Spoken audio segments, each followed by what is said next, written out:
राजा सरकार की। बहुत बहुत धन्यवाद। बहुत बहुत धन्यवाद माननीय श्री गोपाल भार्गव जी। और अब जिनकी वाणी सुनने के लिए बुंदेलखंड की धरा बहुप्रतीक्षित है, ऐसे हमारे शुभचिंतक मध्य प्रदेश के विकासशील पुरुष हमारे प्रिय मुख्यमंत्री जी से निवेदन उद्बोधन के लिए ये जोरदार तालियों के साथ स्वागत करें, अभिनंदन करें हमारे लाडले भैया हमारे प्रिय मुख्यमंत्री जी का। एक तो ये अधिकारी ध्यान देंगे, 2-3 बहनें कुछ कहना चाह रही है, उनको निकाल के इधर ले आएंगे, मैं खुद उनसे बात करूंगा मेरे भाषण के बाद।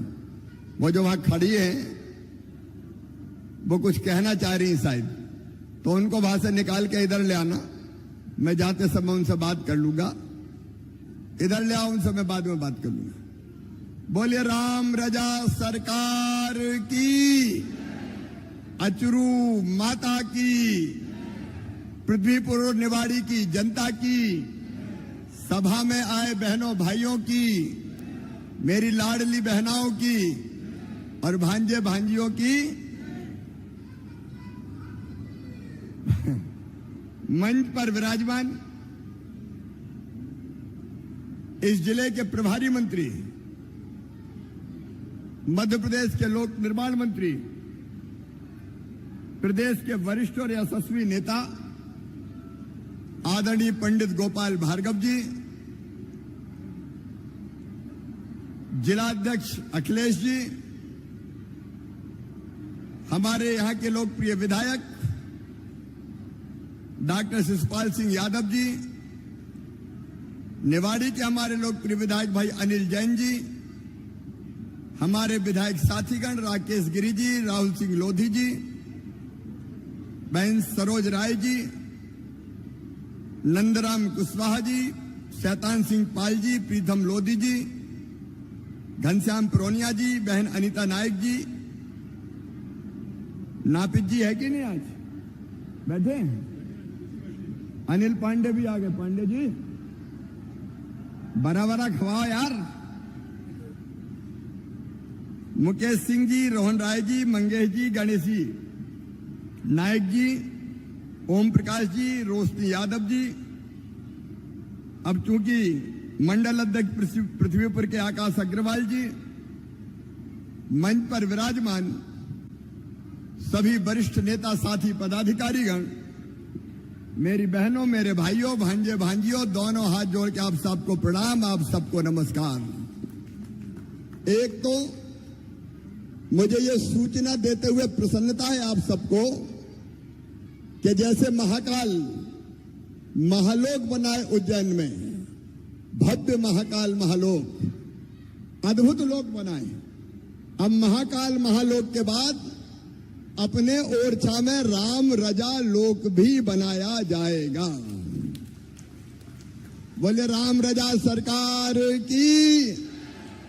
अभी हम लोग बात कर रहे थे, गोपाल जी, विधायक जी, हम सब लोग, अखिलेश जी, पूरी टीम यहां बैठी है, कलेक्टर यहां पे है, कलेक्टर, ये सबके साथ बैठ के फाइनल करो भाई जल्दी, और फाइनल प्रेजेंटेशन मेरे सामने हो जाए।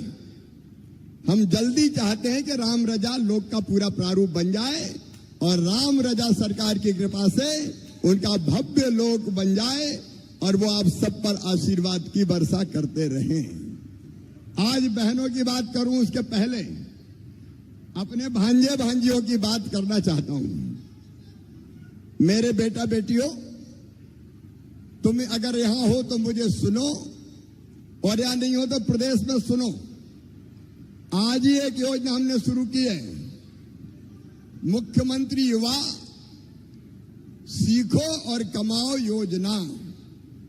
मेरी बात ध्यान से सुनना मेरे बच्चों, जिनने 12वीं पास कर ली, जिनने BA BSc कर ली, या जिनने MA MSc कर ली, उनको रोजगार की तलाश है।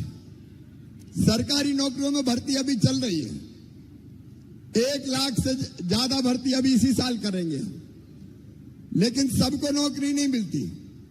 तो एक योजना बनाई है कि आप काम सीखो। कहां सीखो? अलग अलग जगह 700 काम चिन्हित किए हैं हमने। किसी फैक्ट्री में, सर्विस सेक्टर के किसी क्षेत्र में अलग अलग काम जो बच्चे सीखना चाहेंगे उनको काम सिखाने के लिए आवेदन लिया जाएगा और उनको फिर अलग अलग स्थानों पर काम सीखने के लिए भेजा जाएगा और काम सीखने के बदले उनको 8,000 रुपया महीना दिए जाएंगे। 8,000 रुपया हर महीना देंगे और काम सीखने के बाद उनको परमानेंट रोजगार मिल जाए, इसकी चिंता की जाएगी। जो 12वीं पास है उनको 8,000, जो बीए पास है उनको 9,000, जो एमए पास है उनको 10,000, ताकि उनका तात्कालिक रूप से काम चल जाए। आज ही योजना कैबिनेट की बैठक में हमने पारित की है, उसका लाभ भी मेरे सब नौजवान बेटे बेटी उठाएं। लेकिन आज मैं विशेष रूप से अपनी बहनों से मिलने आया हूं। मेरी बहनों, आप सबको मैं दोनों हाथ जोड़ के प्रणाम करता हूं। मेरी सभी बहनों को भैया का प्रणाम, भैया का नमस्कार। ये भाई और बहन के रिश्ते बहुत पवित्र रिश्ते हैं, बहुत आध्यात्मिक रिश्ते। अभी नहीं, मैंने बताया जाते समय बात करूंगा। ये बात ऐसे मत करो, जाते समय करूंगा मैं, चिंता मत करो, सबसे मिलके जाऊंगा।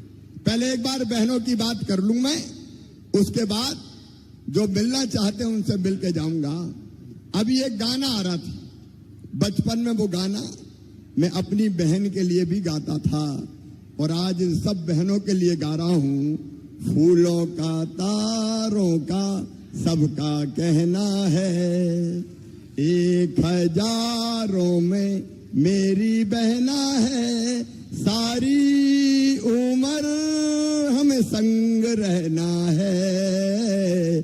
फूलों का, तारों का सबका कहना है, लाखों हजारों ये मेरी बहना है। बताओ भैया हूं कि नहीं? अरे हूं तो जोर से बताओ, भैया हूं कि नहीं? तो सगा हूं कि सौतेला? अरे बुंदेलखंड की आवाज में बोलो जरा जोर से, सगा हूं कि सौतेला? सगा हूं। अब सुनो मेरी बहन, पहले ये बात ध्यान से सुन लो। बैठो तुम पहले, अभी नहीं, बाद मैं बोल लूं उसके बाद फिर बताना। मैं 10 मिनट आराम से बात कर लूं, फिर मेरी बात ध्यान से सुन रही हो? अरे सब बहनें सुन रही है भाई? तुम लोग भी जरा बैठ जाओ तो बात कर पाऊंगा, नहीं तो बात करने में मजा ही नहीं आएगा। देखो मेरी बहनों, मैंने बचपन से बहन और बेटियों के साथ अपने गांव में भी भेदभाव होते हुए देखा था। एक बात मैं आपसे बताना चाहता हूं, जब घर में बेटा बेटी जन्म ले तो हम दुआ ये करते थे ज्यादातर परिवारों में कि घर में पैदा हो तो बेटा पैदा हो, भैया ही चाहिए।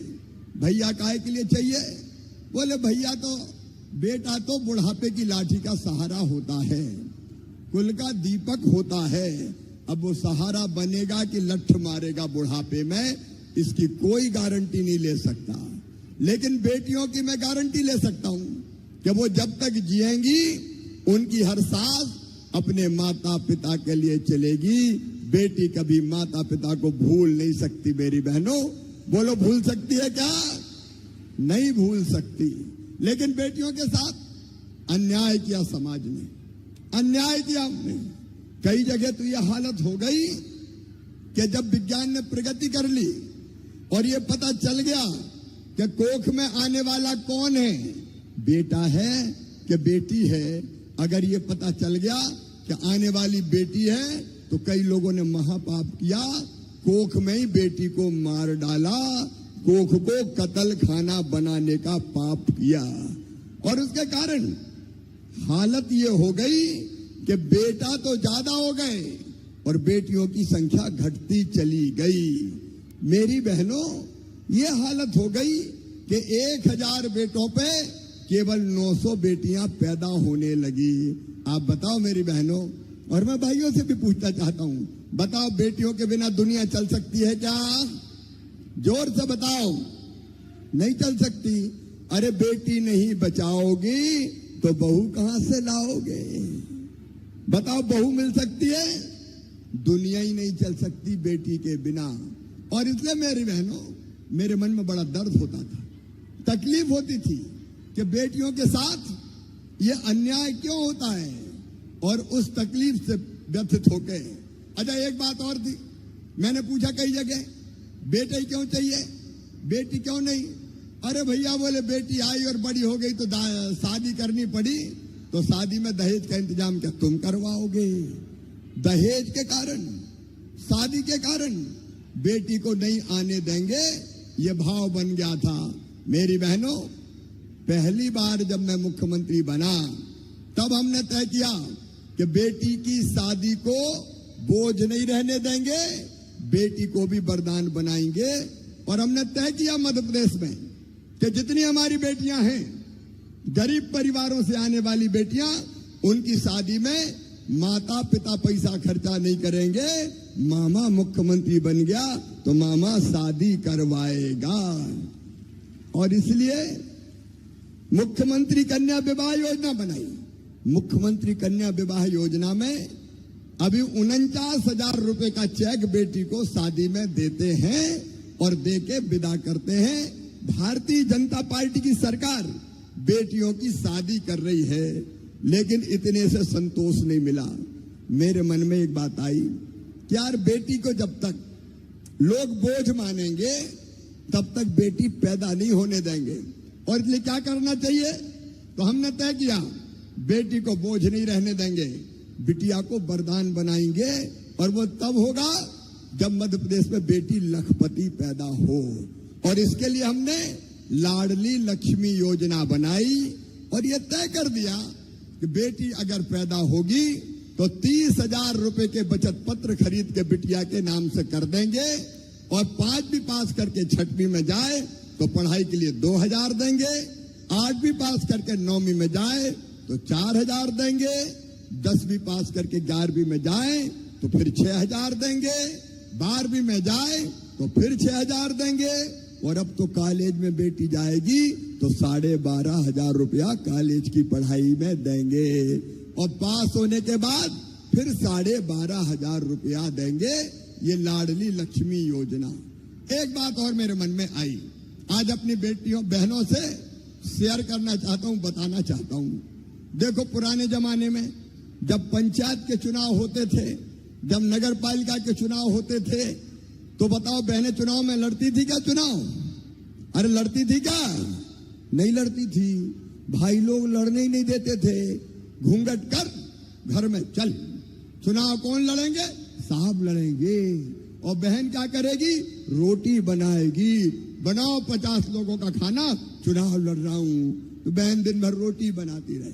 मुझे लगा कि बहनों को अगर ताकतवर बनाना है, उनका सशक्तिकरण अगर करना है, तो इनको चुनाव लड़ने का अधिकार देना चाहिए। वैसे तो लड़ने नहीं देंगे। इसलिए हमने तय कर दिया मेरी बहनों कि अब जब भी चुनाव होंगे, चाहे पंचायत के हो, चाहे नगर पालिका के हो, चाहे नगर पंचायत के हो, सरपंच के हो, चाहे जिला पंचायत अध्यक्ष के हो, कोई भी चुनाव हो तो उनमें आधी सीटों पे भाई लोग लड़ ही नहीं सकते, वहां केवल बहनें चुनाव लड़ेंगी आधी सीटों में। अरे इस पे तो जोर से ताली बजाओ जरा, ऐसे क्या बजाए? आधी सीटों पे बहनें चुनाव लड़ेंगी, भैया लड़ ही नहीं सकते। अब बताओ, अगर ये कानून में नहीं बनाता तो बहनों को सरपंच बनने देते क्या? अरे जोर से बताओ, बनने देते क्या? लेकिन अब आधे से ज्यादा बहनें। अब देखो मंच पे जिला पंचायत की अध्यक्ष बहनें, नगर पालिका की अध्यक्ष बहनें। ये इसलिए हुआ मेरी बहनों कि तुम्हारे भाई ने तय कर दिया कि आधी सीटें केवल बहनों के लिए लड़ेगी। केवल रोटी नहीं बनाएंगी, राज भी चलाएंगी मेरी बहनें, सरकार भी चलाएगी मेरी बहनें। लेकिन इतने से ही मुझे संतोष नहीं हुआ। एक बात और मेरे दिमाग में आ रही थी कि अगर घर में जमीन खरीदना हो, मकान खरीदना हो, दुकान खरीदना हो तो किसके नाम पे खरीदी जाती है? साहब के नाम पे, पुरुष के नाम पे खरीदी जाती है। कोई औरत के नाम पे जमीन करता है क्या? नहीं करता था। तो मुझे ये देख के भी तकलीफ होती थी। तो एक तरकीब और हमने निकाली कि अगर जमीन बहन या बेटी के नाम से खरीदी जाएगी और उनके नाम पे रजिस्ट्री होगी तो रजिस्ट्री का पैसा, रजिस्ट्री का शुल्क केवल 1% लगेगा। भाई खरीदेगा उसके नाम से तो ज्यादा लगेगा, पति खरीदेगा तो रजिस्ट्री में ज्यादा पैसा लगेगा, पत्नी खरीदेगी तो रजिस्ट्री में कम पैसा लगेगा। जब ये नियम बन गया तो पतिदेव ने कहा, सुन सावित्री, तेरे नाम से जमीन करवा रहा हूं, पैसा कम लगेगा, अपना पैसा बच जाएगा। तो धीरे धीरे बहनों के नाम जमीन आना शुरू हो गई। प्रधानमंत्री जी ने प्रधानमंत्री आवास योजना बनाई तो तय कर दिया मकान कौन के नाम पे होगा? पति और पत्नी दो ही के नाम पे होगा, एक के नाम पे नहीं होगा। नहीं, जरा कहा सुनी घर में हो गई और पत्नी से अकड़ के पति बोलता, चल निकल घर से। अब नहीं कह सकता, अगर कहा निकल घर से तो मेरा भी तो घर है, अकेला तुम्हारा थोड़ी है। एक नहीं, कई उपाय ऐसे किए, लेकिन ये करने के बाद भी मेरी बहनों, मेरी आत्मा में चैन और संतोष नहीं था। मेरी गरीब बहनों, छोटे किसान परिवार से आने वाली बहनों, अगर मन में अपनी ये बात आए कि आज मायके जाना है, अब मायके जब जाते हैं तो लगता है कुछ तो ले चलो। भैया के बेटा बेटी मिलेंगे, कहीं भुआ जी आइए, भुआ जी आइए, क्या लेके आई है? और पतिदेव से कहा, सुनो आज मैं मायके जा रही हूं, थोड़े पैसा तो दे दो। तो पतिदेव ये कहते हैं कि जब देखो पैसे ही मांगते रहे, नहीं है चल। तो मन महसूस के रह जाती, सही बात है कि नहीं बताओ? अरे सही है कि नहीं? मेरे मन में तकलीफ होती थी। तो एक विचार मेरे मन में आया कि देख रहे शिवराज, भाई तो तू भी है, हूं ना भैया, भाई तो तू भी है और भैया भी ऐसा कि मुख्यमंत्री है, तो तुझे भी तो अपनी बहनों के लिए कुछ करना चाहिए, करना चाहिए कि नहीं?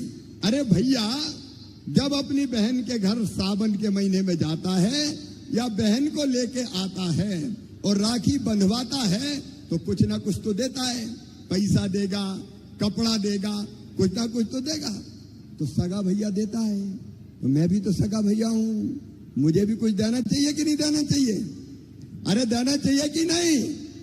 आज भाई बहन की बात हो रही, भाषण नहीं हो रहा, जरा खुल के बोलो, देना चाहिए ना?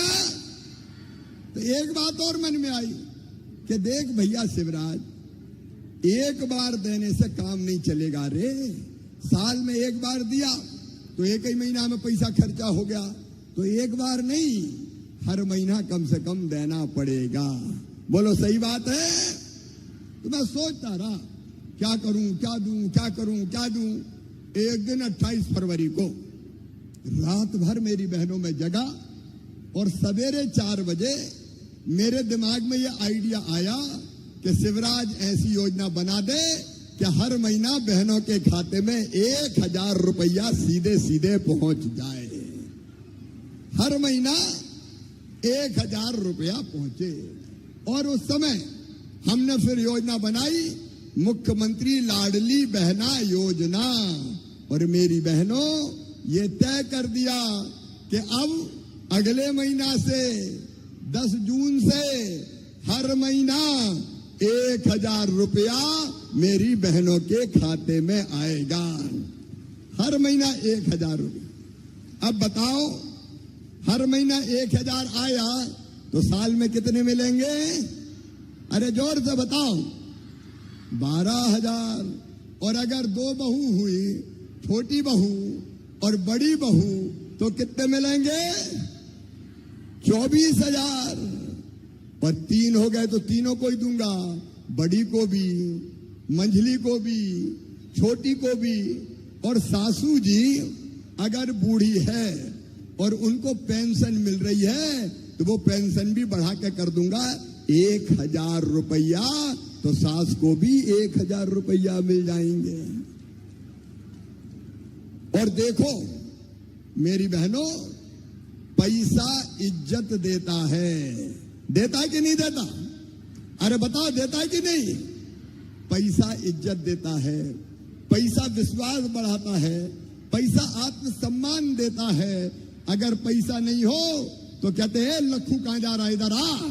और पैसा हो गए तो सेठ लखीराम जी पधारिए। पैसा से नजरें बदल जाती है। अब जब बहन के पास पैसा होगा तो बेटा बेटी ने कहा, माँ किताब दिला दे, कपड़ा दिला दे, गर्मी में आइसक्रीम खिला दे, तो झट पैसा निकाल के बेटा बेटी के हाथ में दे देगी। ले खा, चिंता काय कर रहा है, तेरी मम्मी तो है। छोटी छोटी चीज के लिए उसको अपना मन में सोच के नहीं रहना पड़ेगा। और उसको भी कोई चीज की जरूरत पड़ गई तो हाथ फैलाने की जरूरत नहीं है, अपनी जरूरत पूरी कर लेगी। 1000 रुपया मेरी गरीब बहना के छोटे मोटे काम पूरा करने के लिए, उसके लिए वरदान बन जाएंगे। बोलो सही बात है कि नहीं? और सुनो, जब पैसा होगा, हर महीना 1000 रुपया आएगा, तो सासू जी भी कहेंगी हर महीना 1000 रुपया तो आ रहे हैं, बहू की रोटी में भी घी चुपड़ दो रे। और अगर सासू जी का 1000 रुपया आया तो बहू कहेगी रात को सोने के पहले माता जी के पांव तो दबा दूं। तो सास बहू के रिश्ते और मजबूत हो जाएंगे, प्रेम बढ़ जाएगा। और सुनो, अब तक मांगती थी पति से, लाओ जरा 500 रुपया तो दे दो, उन्हें डांट नहीं है। अरे कोई दिन मैं जानता हूं बहनें पैसा फालतू खर्चा नहीं करेगी। भाई तो फालतू कर सकते हैं, हो सकता है कोई दारू फारू में उड़ा दे, लेकिन बहनें पैसा बच्चों पे खर्चा करेगी, जरूरत परिवार की पूरी करेगी, थोड़े बहुत पैसा बचा के भी रखेगी। सही बात है कि नहीं? बचा के भी रखेगी। और कभी अगर पतिदेव को पैसा नहीं मिले और उनको जरूरत पड़ गई, कहीं नहीं मिले और मुंह लटका के आए और तुमने देखा, तो मैं जानता हूं मेरी बहनें सब सहन कर सकती है, पति और बच्चों का दुख सहन नहीं कर सकती। सही बात है कि नहीं? नहीं कर सकती। पूछोगी क्या बात है गुड्डू के पापा, आज तो बड़े उदास दिख रहे हो, हमें भी तो बताओ। तो वो कहेंगे क्या करूं, पैसे की जरूरत थी, मिल ही नहीं रहे, मैं आज बड़ा परेशान हूं। तो चट पैसा निकाल के हाथ में दो के कहोगी चिंता काय को कर रहे, ये ले जाओ, मैं तो है ही। तो पतिदेव का भी काम चला देंगी। सही बात है कि नहीं? अरे सही है तो जोर से बोलो, सही है कि नहीं? और इसलिए ये लाडली बहना योजना बहुत महत्वपूर्ण योजना है। बताओ अच्छी योजना है कि नहीं? सब बहनें बताओ अच्छी है कि नहीं? अरे कौन कौन ने लाडली बहना के फॉर्म भर दिए, हाथ उठाओ। सभी ने भर दिए। अच्छा कलेक्टर बताए मुझे जरा कितने आवेदन भर गए भाई? कलेक्टर कहाँ है? मेरी बहनों के निवाड़ी जिले में, निवाड़ी पृथ्वीपुर में कितने भर गए? 78,000 है सर। 78,000 बहनों के फॉर्म भर गए। अब सारे फॉर्म सही हो गए कि नहीं? अरे सब फॉर्म सही हो गए कि नहीं? सब फॉर्म सही, जिनने भर दिए सबके फॉर्म सही। बोलो राम रजा सरकार की। और अब सुनो, 10 तारीख के दिन, ये मई का महीना है, आज तारीख है 17 ही है ना भैया? पत्रकार भैया मैं बाद में करूंगा, कितनी आज 17 तारीख है ना? 17 है। अरे बाद में भैया, बात तो हो जाए, 2 मिनट रुक जा। 17 तारीख आज है, 17 मई। 10 जून के दिन, 10 जून मतलब मई के बाद जून का महीना आता है, तो 10 जून के दिन सब बहनों के खाते में पहला 1000 रुपया डाल दिया जाएगा। और फिर हर महीना 10 जून, फिर 10 जुलाई, फिर 10 अगस्त, फिर 10 सितंबर, फिर 10 अक्टूबर, फिर 10 नवंबर, हर महीना पैसा लगातार आता रहेगा। 10 तारीख को पैसा डाल दिया जाएगा ताकि बहनों को ये पैसा ठीक से मिल जाए। और पैसा भी बैंक में आएगा, ठीक है कि नहीं? अरे बैंक में ही आना चाहिए। तो खाते कौन कौन के खुल गए, जरा हाथ उठाओ सब। बैंक के खाते, सबके खाते। ये जरा कलेक्टर देख लें कितने ऐसे हैं, आधार लिंकिंग वगैरह सबकी हो गई। केवल 10,000 लोगों के बचे थे सर, उनके भी फॉर्म भरा के बैंक में जमा करा दिए हैं, तो किसी का फॉर्म भरना शेष नहीं है, सबका हो जाएगा। ठीक है, बैंक वालों से कोऑर्डिनेट करके 10,000 और बचे हैं, वो भी पूरे हो जाए। मेरी बहनों, अरे रह गई तो मामा तो है को यार, काहे को चिंता कर रहे बर्थडे तुम, मामा काहे के लिए, फिर खोल देंगे। अगर रह गई होगी तो कोई चिंता मत करना रे मेरी बहनों, भैया मुख्यमंत्री है, बहनों को परेशान नहीं होने दूंगा। तुम्हारी जिंदगी बदलने की हर संभव कोशिश करेंगे, लेकिन केवल ये 10,000 रुपया नहीं। मेरी बहनों, हम चाहते हैं, मैं दिल से चाहता हूं, आत्मा से चाहता हूं कि हर बहन की आमदनी घर का कामकाज करते हुए कम से कम 10,000 रुपया महीना होना चाहिए। बोलो होना चाहिए कि नहीं? मैं ही बोल रहा हूं, तुम बोल ही नहीं रही। होना चाहिए। और इसीलिए महिला स्वास्थ्य सहायता समूह बना रहे हैं आजीविका मिशन। आजीविका मिशन की बहनें बैठी हो तो हाथ उठाओ जरा। आजीविका मिशन, बहुत सी बहनें, यहां कितने बन गए भाई आजीविका मिशन के समूह? लगभग सर 7,000 समूह है, एक समूह में 10 से 15 लोग उसमें जुड़े रहते हैं। तब इनकी बैंक लिंकिंग हो जाए, इनकी ट्रेनिंग हो जाए। देखो मेरी बहनों, हम गरीब नहीं रहेंगे, हम आंखों से आंसू नहीं बहाएंगे। हमको भी जीने का हक है, हमको भी मुस्कुराने का अधिकार है। और इसलिए हम केवल रोने के लिए पैदा नहीं हुए, हम अपनी तकदीर अपने हाथों से बदलेंगे। बहनों, काम धंधे स्व सहायता समूह के माध्यम से इतने शुरू करवाएंगे कि धीरे धीरे बहनों की आमदनी 10,000 रुपया महीना हो जाए। हम मजबूर नहीं रहेंगे, हम भी मजबूत बनेंगी, हम भी मजबूत बनेंगी। दुर्गा, लक्ष्मी, सरस्वती, सीता, सत्या, सावित्री, गंगा, गीता, गायत्री, ये मेरी माताएं बहनें, मैं गरीबी की दुख से तुम्हें मुक्ति दिलाना चाहता हूं। और उसके लिए मेरी बहनों, हम सबको साथ मिलकर चलना पड़ेगा। बोलो, सब बहनें हमारे साथ चलेंगी? जोर से बताओ, सब चलेंगी? तो स्व सहायता समूह बनेगा। और सुनो, हर गांव में लाडली बहना सेना बनाएंगे। कलेक्टर को भी मैं निर्देशित कर रहा हूं, हर गांव में, छोटे गांव में 11 बहनों की सेना बनेगी, लाडली बहना सेना। बड़े गांव में 21 बहनों की बनेगी। और ये सब जो महिला कल्याण के काम हैं, उन कामों को आगे बढ़ाने का काम करेगी। देखो मेरी बहनों, हम अपनी किस्मत अपने हाथ से बदलेंगे। बताओ, तुम्हें अपने भैया पे भरोसा है? तो चलेंगे आगे, मिलकर चलेंगे, अपनी तकदीर बदलेंगे, परिवार की तस्वीर भी बदलेंगे। यही संकल्प हम सबको लेना है। कई काम कर रहे हैं। एक काम में आया था पृथ्वीपुर, तो मोहनगढ़ के पास एक गांव में कई लोगों ने रोका, और रोक के मैंने पूछा, भैया बात क्या है? तो बोले, घर में रहने की जगह ही नहीं है, 40-40, 50-50 आदमी रह रहे हैं।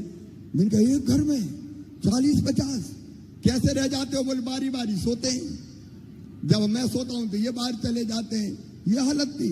अब सुनो मेरी बहनों और भाइयों, यहीं पे पृथ्वीपुर पे हमने योजना बनाई कि जिन गरीबों के पास रहने की जमीन का अपना टुकड़ा नहीं है, एक छोटे से घर में कई लोग रह रहे हैं, ऐसे सब परिवारों को फ्री में प्लाट दिया जाएगा, रहने की जमीन का टुकड़ा दिया जाएगा। यहीं से मैंने शुरू किया। आज कितने पट्टे बांट रहे हैं बताओ? अभी सर 2,705 हमारे यहाँ जिले में पट्टे बने हुए हैं आवासीय भू अधिकार योजना के। अभी 2,000 से ज्यादा पट्टे तो आज बांटेंगे। एक गांव कहां जा रहा हूं मैं बांटने? अभी कौन से गांव में बांटने जा रहा हूं मैं? अभी हम लड़वारी खास में जा रहे हैं सर, टेनीपुरा यहीं पास में 5 किलोमीटर दूर। मेरे बहनों और भाइयों सुनो, शिवराज सिंह का ऐलान, भारतीय जनता पार्टी की सरकार का संकल्प, कोई गरीब मध्य प्रदेश की धरती पर बिना जमीन के नहीं रहेगा, रहने की जमीन सबको उपलब्ध कराई जाएगी। ये हक है, ये हक है हमारा। भगवान ने इस धरती पर पैदा किया है तो इतना अधिकार तो दिया होगा कि रहने की जमीन हमारी हो जाए। वो अभियान शुरू 2000 को आज बांट रहा हूं, ये लगातार अभियान चलेगा। और फिर सुनना, प्रधानमंत्री जी को धन्यवाद, पीएम आवास के मकान वो लगातार आ रहे हैं। हम जमीन का टुकड़ा भी देंगे और बाद में छोटा सा घर भी बनवाएंगे जहां अपने बच्चों के साथ सुख और चैन से छोटा सा परिवार रह सके। मेरे बहनों और भाइयों, ये जरूरी है, अपने बच्चों की पढ़ाई जरूरी है और इसलिए जगह जगह अब सीएम राइज स्कूल बना रहे हैं ताकि गरीब के बेटा बेटी भी अच्छे ढंग से पढ़ जाए और बड़े पद पर पहुंच पाए। क्यों मेरे बहनों और भाइयों, क्या गरीब के बेटा बेटी में बुद्धि नहीं होती? क्या अकल नहीं होती? सब में अकल है, सब में बुद्धि है। अगर ढंग से पढ़ने मिल जाए तो हमारे बच्चे भी बड़े पदों पर पहुंच सकते हैं। और इसलिए सुनो, 2 काम हमने किए। एक, अच्छे सरकारी स्कूल खोलने का, और दूसरे, कांग्रेस ने महापाप किया था, ऊंची पढ़ाई डॉक्टरी वगैरह की कर दी अंग्रेजी में। अब अपने बच्चों को तो अंग्रेजी आती नहीं है तो पढ़ाई से वैसे ही बाहर हो जाते थे।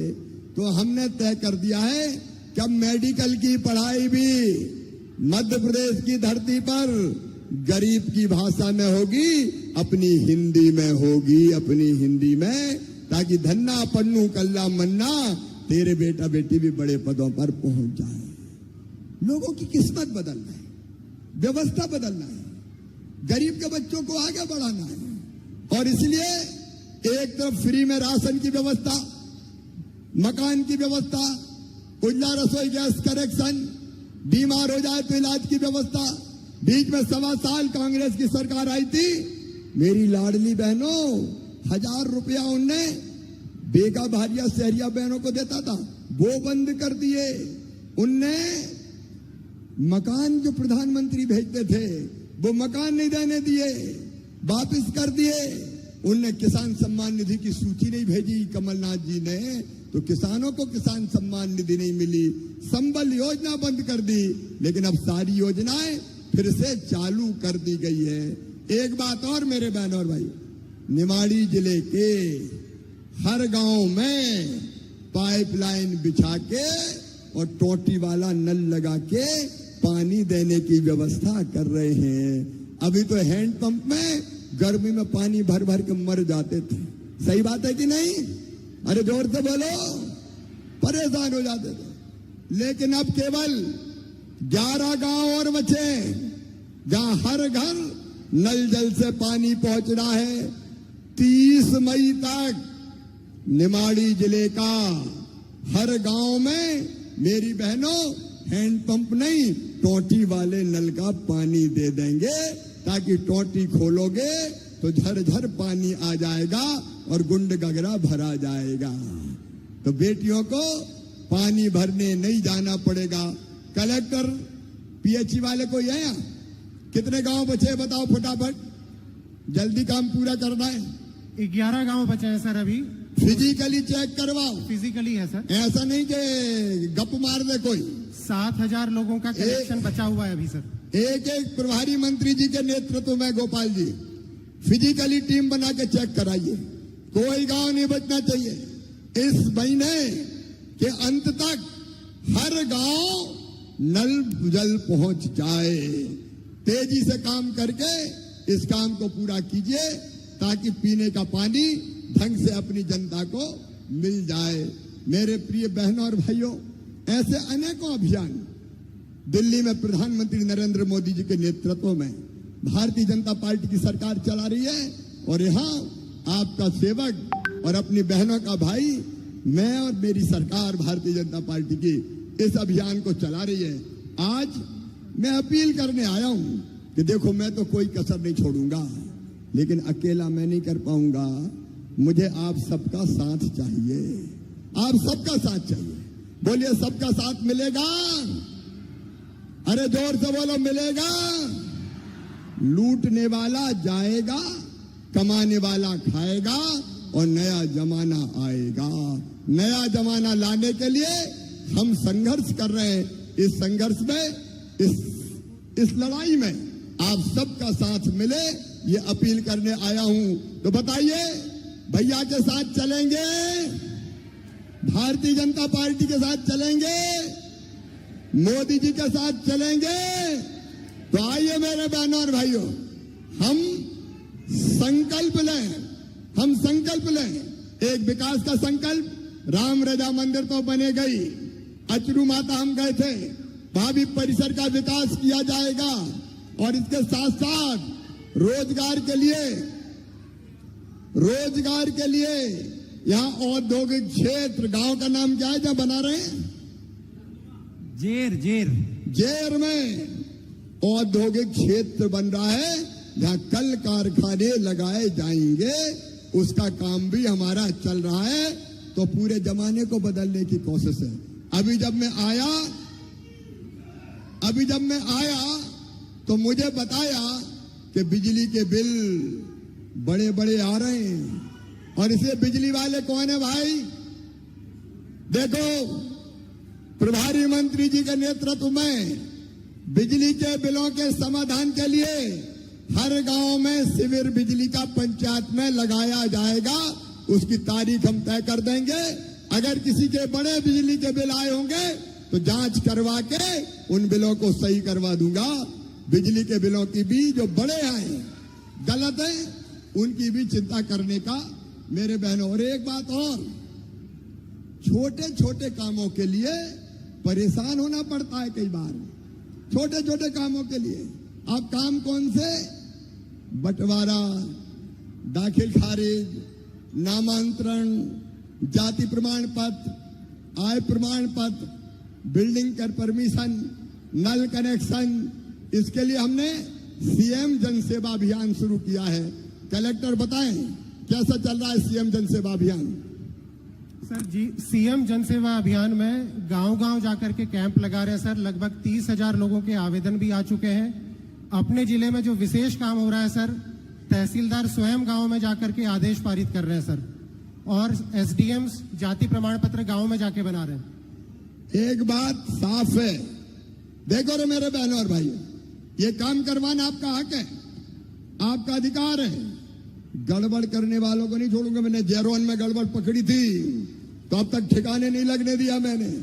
देखो, ये अभियान इसलिए कि बिना लिए दिए निश्चित समय सीमा में सबके काम हो जाए जो होने वाले हैं। मैं रोज चेक करूंगा। आज मैं फिर मीटिंग कर रहा हूं। मैं पार्टी के नेतृत्व से कहना चाहता हूं, विधायक साथीगण, भारतीय जनता पार्टी के पदाधिकारीगण, आप लग के इस काम को देखें। सारे काम जनता के जो होने वाले हैं हो जाना चाहिए। आप सुनिश्चित कीजिए, इसमें कोई भी लापरवाही नहीं हो। तो मेरे बहनों और भाइयों, मैं तो प्रयास कर रहा हूं, मिलके चलेंगे और अपनी जिंदगी बेहतर बनाएंगे। इसके लिए भारतीय जनता पार्टी की सरकार है और इसलिए तुम्हारा भैया मुख्यमंत्री है। आओ मेरे बहनों और भाइयों, साथ मिलकर चलने का संकल्प लेंगे। अपने परिवार की स्थिति अच्छी करेंगे, अपने गांव का भी विकास करेंगे।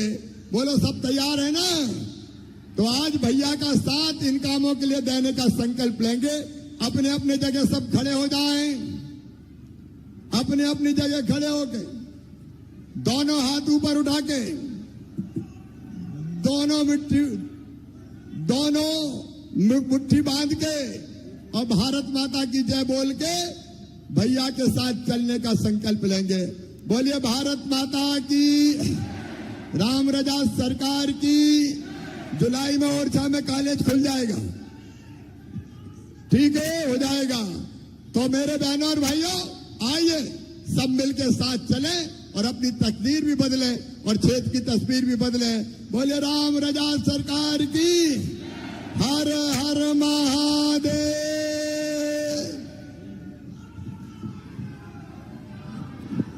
जुलाई में बहुत बहुत धन्यवाद माननीय मुख्यमंत्री जी, आपके ओजस्वी वचनों के लिए। और अब कार्यक्रम में आगे बढ़ते हुए हितग्राहियों को अभेद लाभ वितरण किया जाएगा। मंच पर आमंत्रित करूंगी लाडली लक्ष्मी